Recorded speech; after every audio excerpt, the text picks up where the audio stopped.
You ever wonder what makes some people so magnetic?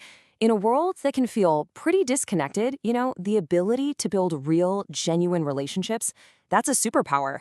Today, we're diving into the timeless wisdom of Dale Carnegie's classic. It's a guide that, believe it or not, even after almost 90 years, holds the keys to modern connection. Let's dig in. It's a question we've all asked ourselves, right? You see those people who can walk into a room and just click. They make friends effortlessly.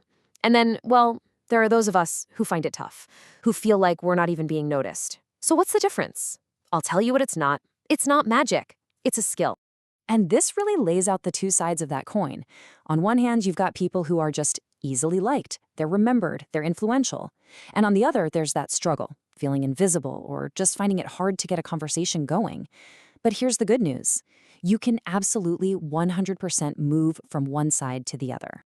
And the key is tucked away in this incredible book. We're not talking about abstract theories here. It's packed with actionable strategies you can literally use in your very next conversation. So let's break down the absolute fundamentals. Okay, let's kick things off with part one, the foundation. These are what I'd call the 3 non-negotiable golden rules for handling any human interaction. If you get these right, everything else just falls into place. So, the first principle has this great, memorable name. Don't kick the beehive. It's a perfect metaphor for a universal truth. Criticizing, condemning, or complaining is pretty much guaranteed to provoke a defensive reaction. It might feel good for a second to vent, but as we're about to see, it never, ever works. Carnegie had a very blunt way of putting it. He said, any fool can criticize, condemn, and complain, and most fools do. His point is that tearing someone down is easy. The real skill lies in understanding and building people up. So let's get specific on why criticism is such a dead end. First, it immediately puts people on the defensive. Nobody likes to be told they're wrong. It also wounds their pride and damages their self-worth. And maybe worst of all, it creates resentment that can literally simmer for years. That one moment of feeling right just isn't worth the long-term damage. So, if criticism is the poison, what's the antidote?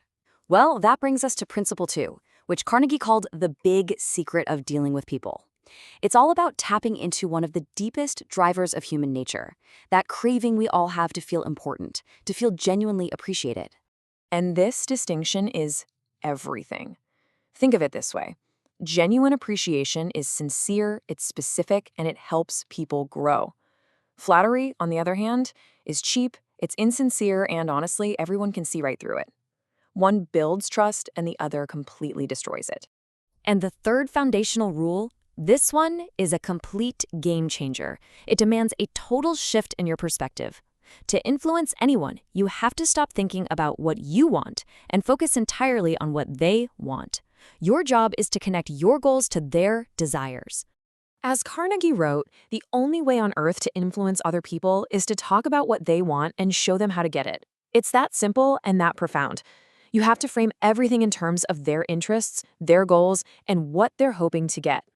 Okay, so with that foundation in place, we can move on to part 2. We've covered the internal mindset. Now let's get into the specific, practical actions you can take to make people genuinely like you. And here are the real building blocks. Now, these might seem like common sense, but think about how rarely people actually do them well. Taking a genuine interest in someone else, offering a warm smile, remembering and using their name, which Carnegie calls the sweetest sound in any language, and maybe the most important of all, truly, deeply listening. This is the stuff rapport is made of. This next idea, it flips everything you think you know on its head. Carnegie challenges us to stop trying to be interesting and to start being interested. That simple change in focus from yourself to the other person, that's where the magic happens. It's a total reversal of how most of us approach networking or socializing. So here's the ultimate conversation hack, and it's summed up perfectly here. Encourage people to talk about their absolute favorite subject, themselves. Just ask good questions, listen with your full attention, and they'll walk away thinking you are the most fascinating person they have ever met. Now for part 3. So we've laid the foundation, we've built the connection. Now let's move on to the art of true influence, how you can win people over to your way of thinking without creating conflict or resentment. This is the next level. All right, here's the first rule of influence, and it's a tough one to swallow. You can't win an argument. I mean, really think about it. Even if you completely dominate with facts and logic, you've just made the other person feel defeated. You might have won the point, but you've lost their goodwill. The only real victory is avoiding the battle altogether. So, what do you do instead of arguing? You follow this process. First, welcome the disagreement as a chance to learn something new. Then, fight that natural urge to get defensive. Genuinely listen to their side first and only then respond. And all the while, actively look for common ground you can build on.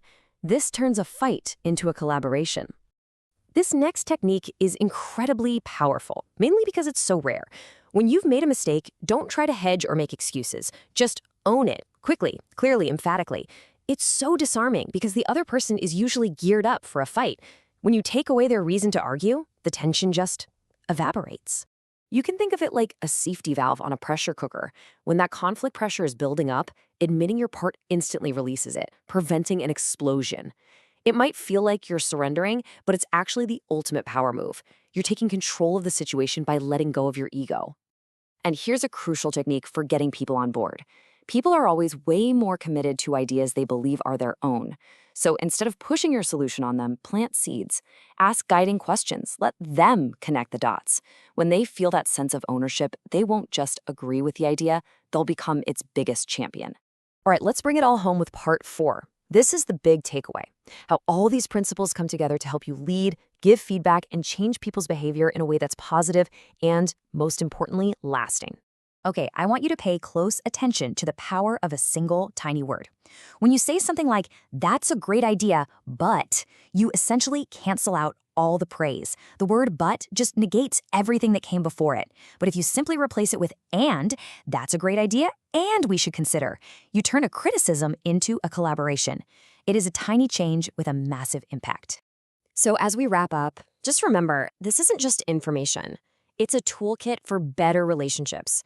The real change happens when you take just one of these ideas, whether it's avoiding criticism for a day or swapping out one "but" for an "and you actually put it into practice. So my question for you is, which one will it be?